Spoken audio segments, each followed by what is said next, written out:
KPU Kabupaten Lahat menggelar debat publik pertama untuk calon kepala daerah dan wakil kepala daerah pada Selasa malam di Hotel Santika Lahat.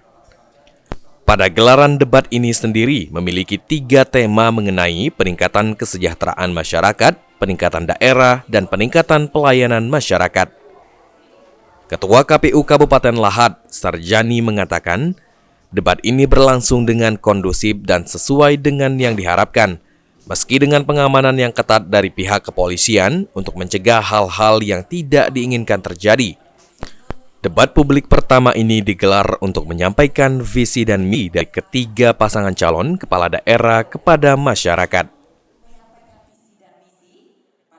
Alhamdulillah, mengenai debat malam ini, alhamdulillah kondusif, berjalan dengan lancar, sesuai dengan yang diharapkan.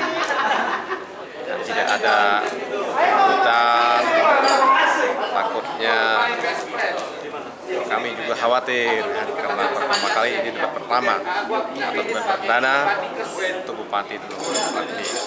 Alhamdulillah seluruh Forkopimda hadir pada malam hari ini dengan pengamanan yang Ditambahkan Sarjani, dengan adanya debat ini diharapkan dapat menimbulkan kesadaran masyarakat untuk menggunakan hak pilihnya pada tanggal 27 November 2024.